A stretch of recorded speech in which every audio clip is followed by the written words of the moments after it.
with the piecewise function. And piecewise functions look something like this. In a piecewise function, it's basically a graph or a function made up of two or more different functions. So it's pieces of functions put together. Okay, so we can make some fun and interesting shapes with the piecewise function. I picked, for example, one with 3. On your homework, you may have some that have 2. Okay. I would say I probably wouldn't ever give you one with more than 4. At that point, you get the picture. One of the most important things to remember about your piecewise function graphs is in the end, it should be a function. So have a quick chat with your group members. What do you remember about functions? Why are some mathematical relations functions and some are not? And then do you remember how you can check a graph to see if it's a function? Go ahead, have a quick chat with your group. What is a function? How do you check a graph for a function?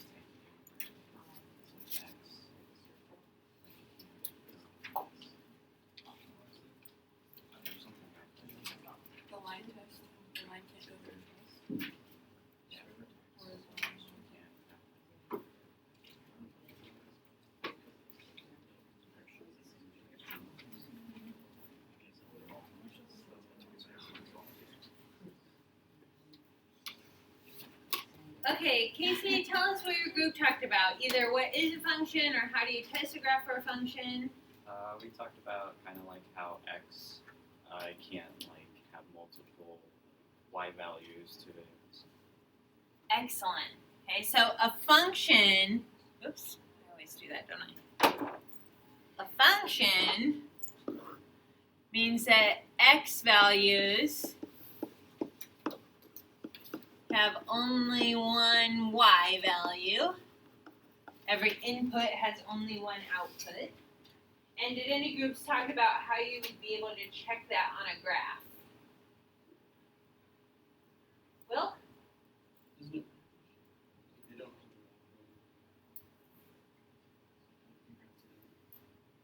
Sort of.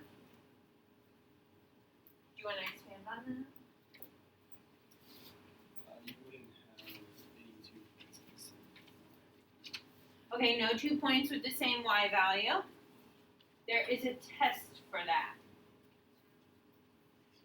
Trevor? Vertical line test. The vertical line test, right? The vertical line test will do what Will is talking about, which, Will, you're basically re-describing the definition of function, which is great, right? But yeah, if you have your picture at the end of these problems, you want to do the vertical line test. If it ever happens that you have one point that has 2 y values, like Will described, so that your vertical line is passing through 2 points at one time, you haven't graphed your piecewise function correctly because it's no longer a function. Okay?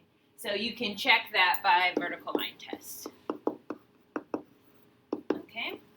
So we're going to graph this one together and we're going to see if we can create this piecewise function, some function that is made up of pieces of graphs but will still pass the vertical line test.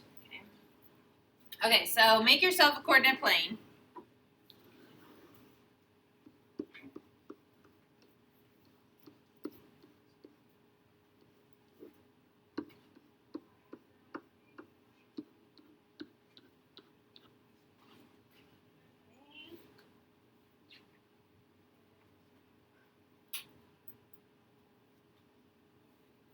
Okay, I usually just start with one equation at a time. No sense in graphing all 3 at once. That seems like a little much.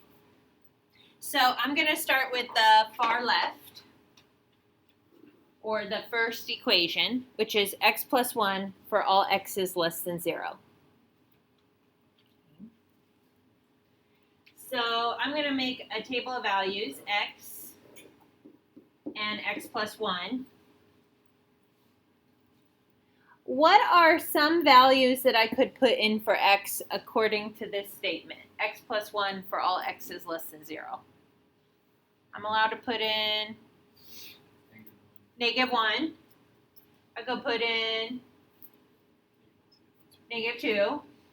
And do you know what shape this is going to turn out to be, x plus 1? It's going to be a line. It's a line in slope-intercept form, right? So don't overthink it. I probably only need a couple points to make a line. I am going to say this.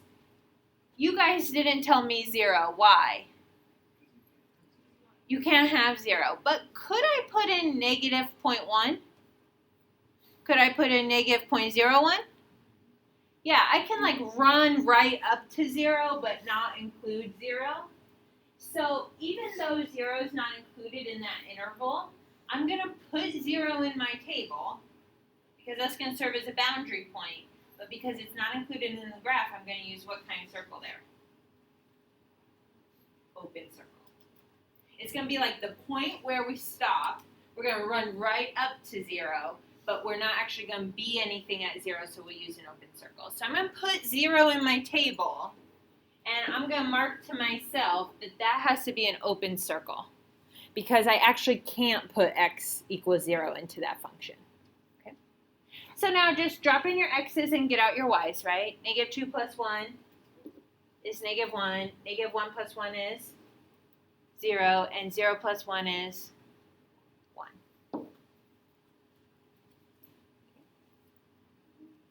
Okay, I'm going to plot those points, -2, -1, -1, 0, and at 0, 1, open circle. Please make that clear that that is open.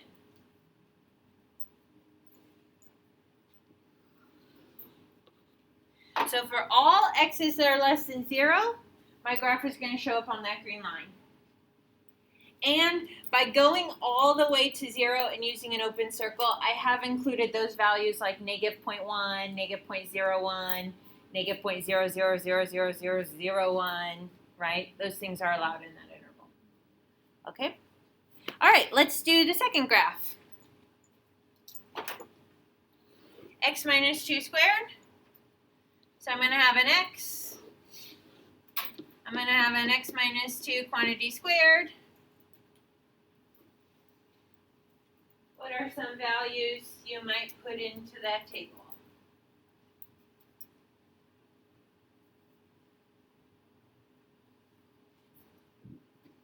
Zero. This time 0 is going to be closed, right? It's got the or equals to, so I can actually put in 0 and get an answer back out. Shane? 1. 2.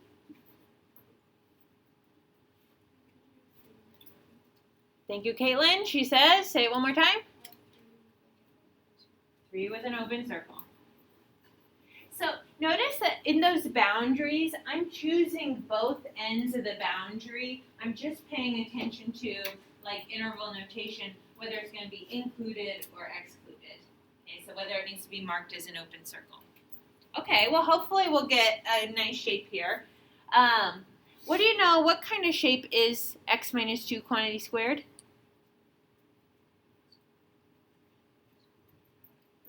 Parabola. Yeah, whispers. But it's from the pink sheet, right? You know this is quadratic, so it's going to be a parabola. And it's a parabola that's been shifted right too, so you kind of can expect if you're going to have a vertex in the picture or not.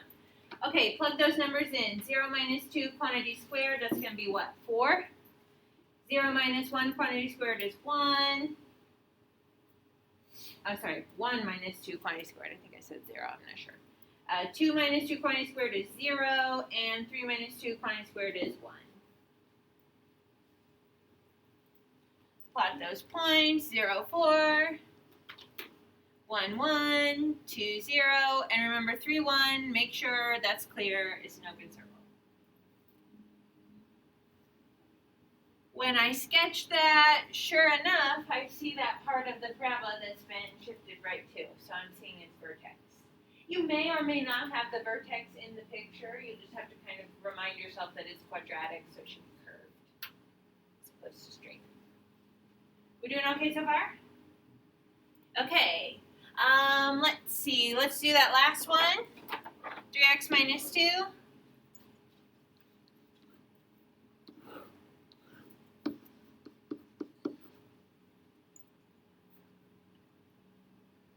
What are some values you'll put in for x?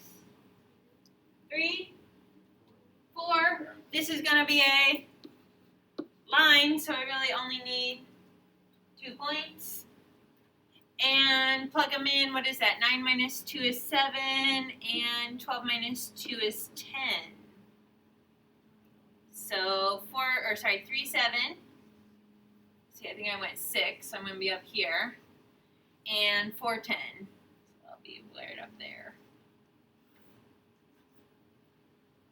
Something like that.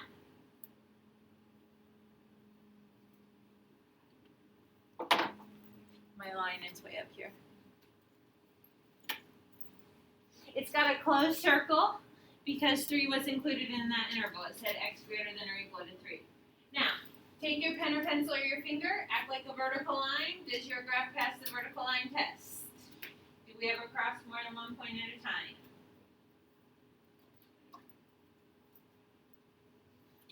We should be okay, right?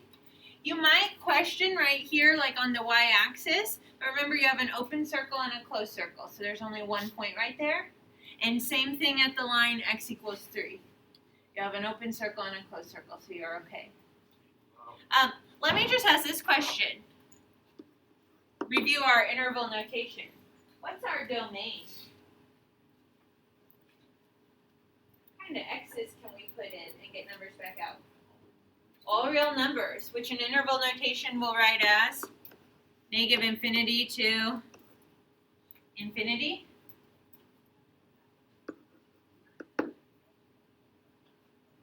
Chat with your group members and see if you can get me a range. What is the range of this graph? And write it in interval notation.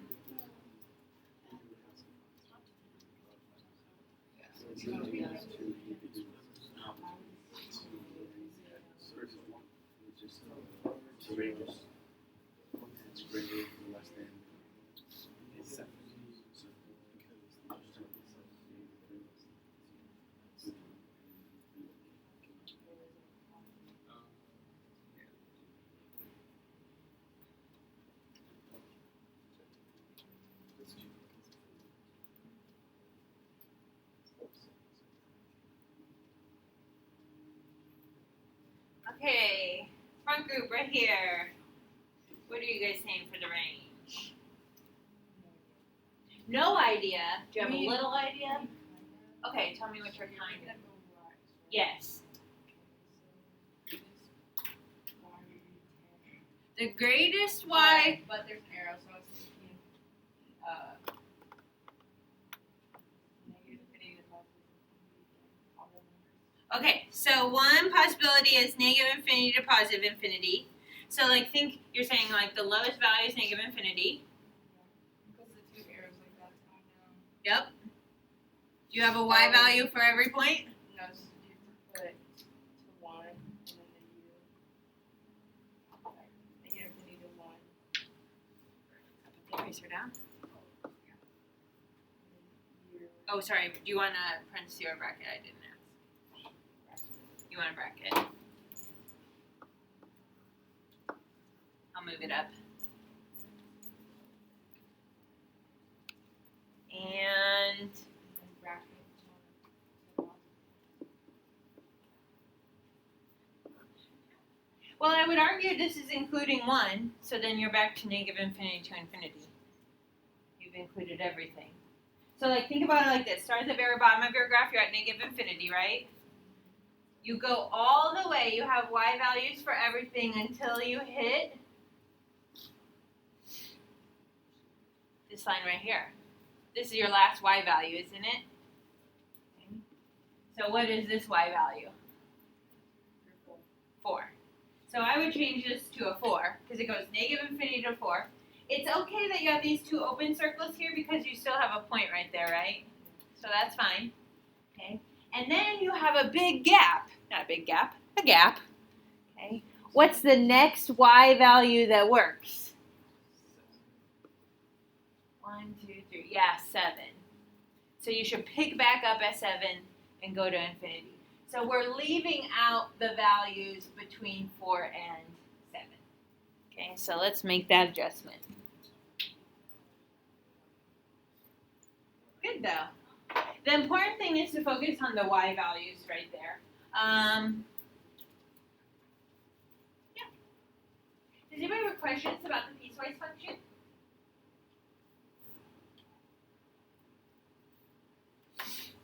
Okay. Don't try to overthink it. Just do one thing at a time. Notice and double check your graph right now. You should have no arrows right here on this parabola. It starts and it stops. So you should only really include arrows when it has only one boundary. Okay. Otherwise, it wouldn't pass the vertical line test.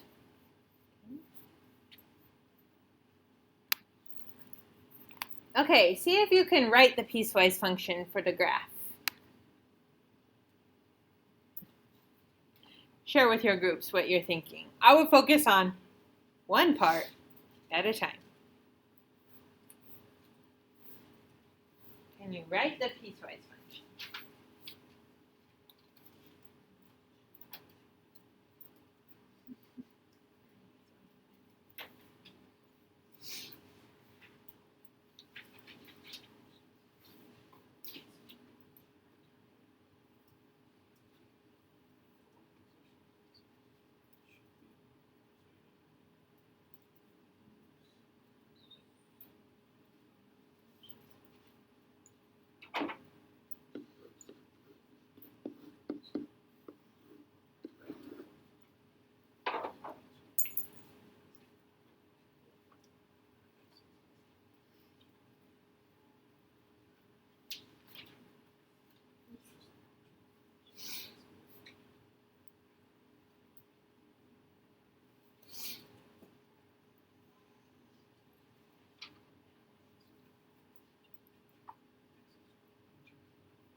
I checked with Abby and Josh's group there in the front, and they have for that first parabola x squared for x less than or equal to 1. I'm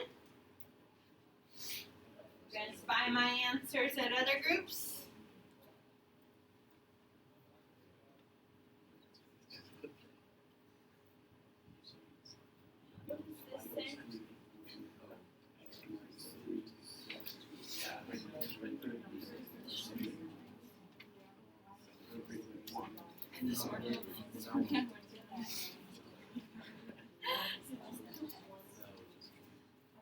Yeah, so you want to write them in the order of the number line.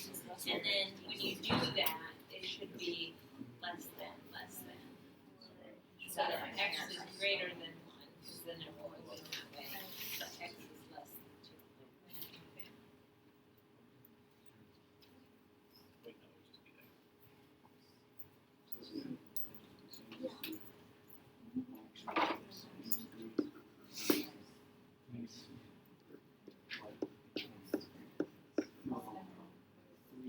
From Will and Evan's group, I spy that middle section. You should recognize that from your library function. That's a constant function. So it's just f of x equals 3. 1 is less than x is less than or equal to 2 because it goes open, closed.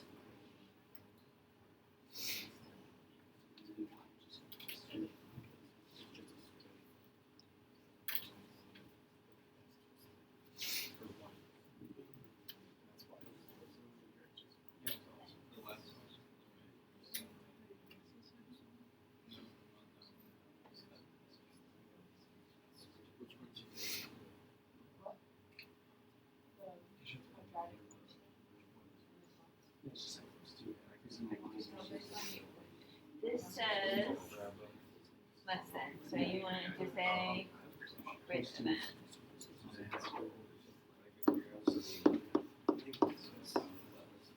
And then I checked Kaya, Casey, and Patrick's group up here at the front. They said that third equation is a linear function. It's actually y equals x for x greater than 2.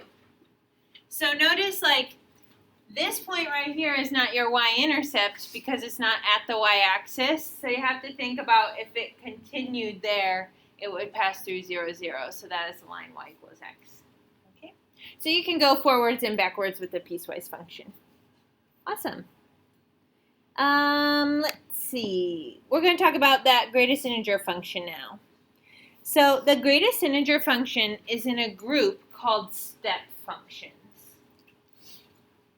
These are called step functions because they look like stairs or steps. There are other types of step functions besides the greatest integer function. So a lot of times you'll see them like as a ceiling function or a floor function.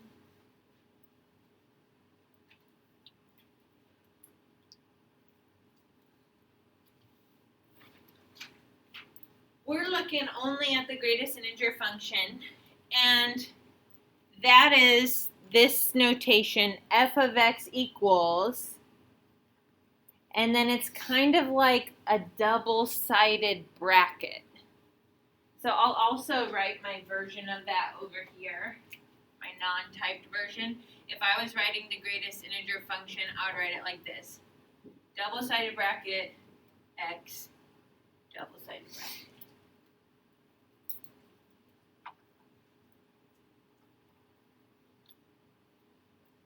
Now that's kind of like the absolute value. You have to know what that symbol means in order to be able to make that evaluation so that you could graph it.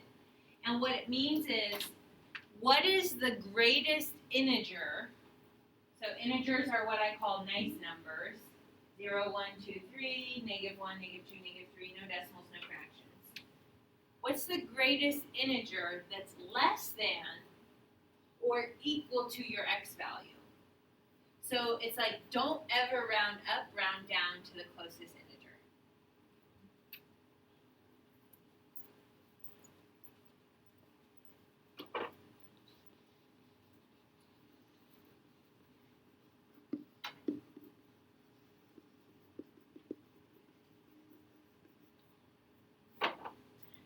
So I made a table of values. And I picked some random values. It doesn't really matter what you pick to put into your table.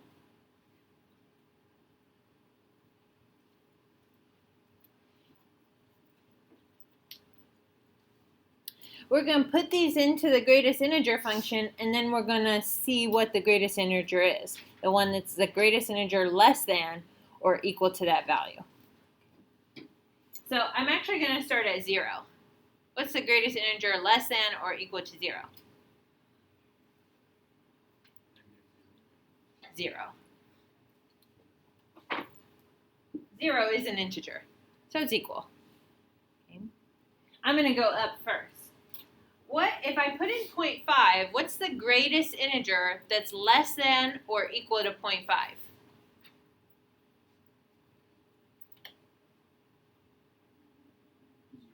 0. Got to round down. Don't round up to 1. Round down to 0, right? It's in between 0 and 1. You put in 1. What's the greatest integer of 1? 1, because it's equal. It's already an integer. 1.2. 1, round down. 2. 2. And you could keep going. Like you put in, what if I put in 2.99? 2. Round down to the greatest integer less than or equal to that value. So let's throw that one in there. Why not? 2.99. 2. So now I'm going to drop into the negatives. What's the greatest integer less than or equal to negative 0.1? Bless you. Negative 1, right? You're in between 0 and negative 1, but negative 1 is lower, right? So you got to round down to negative 1 when you get into the negatives. Okay, so what this means is your graph is gonna look like stair steps because the only outputs you're allowed to get out are integers. Okay? So if I start at 0, 0, okay, that's a point that's included, right? So I'd use a closed circle. Let me put some things on here, tick marks. Okay. Now, for all these points in between 0 and 1, it's always going to round down to 0. Until I get to 1, I wouldn't get 0. Now I would get 1, right? So my closed circle moves up there, and this must be an open circle. And then for all of these x values between 1 and 2, they're always going to round down to 1 until you get to 2. Then they're going to round to 2. So you're going to have a closed circle at 1, 1, an open circle at 2, 1. So there's my next step. And then when I get to 2, I'm going to jump up because now everything rounds down to 2. So each step represents all those decimals that round down. Remember, 2.99 will still round to 2. So when I get close to 3, those things are still rounding down to 2. So this is a solid step right here, but at 3, I would move up. So all of your steps in greatest integer function are going to be closed, open. Closed, open, closed, open. And over here in the negatives, when you're at negative 0.1, your output was negative 1. So your step is over here. You're going to have an open circle, so it's still a function, and then you're going to have a closed circle right here. So it's always open, closed, jump up. Or sorry, closed, open, jump up. Closed, open, jump up. Passes the vertical line test. Right? It's kind of like a weird thing at first, but just like really think about the number sense of it all. It's because you're rounding down for all those decimals, and then when you get to the next integer, you're going to use an open circle. Don't include it. You got to jump up to the next level because now you would round to that integer. So if you want to add that to your pink sheet later, you can do that. Okay, if you didn't already. We're going to graph the function 2 times the greatest integer of x.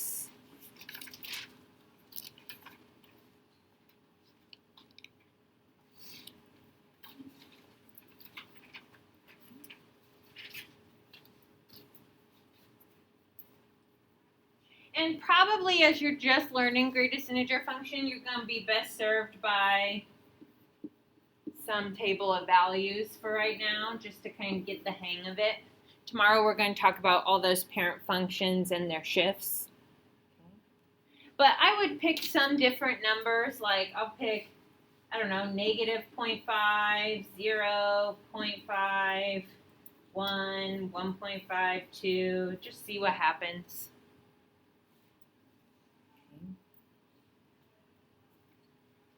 Okay, if I put negative 0.5 in for x and I do the greatest integer, I would round down to negative 1 times 2 is negative 2. That's my output. If I put in 0, the greatest integer of 0 times 2, 0. 0.5. Greatest integer of 0.5, 0 times 2, 0. 1. The greatest integer of 1, 1 times 2, 2. 1.5. The greatest integer of 1.5, 1 times 2, 2. Any guesses on what 2 is going to yield? 4. Greatest integer of 2 is 2 times 2 is 4. So now you're noticing that every y value is getting multiplied by 2, right? So that means your steps are going to be further apart. Instead of just jumping up 1, now you're jumping up 2. So I'm going to plot some of those.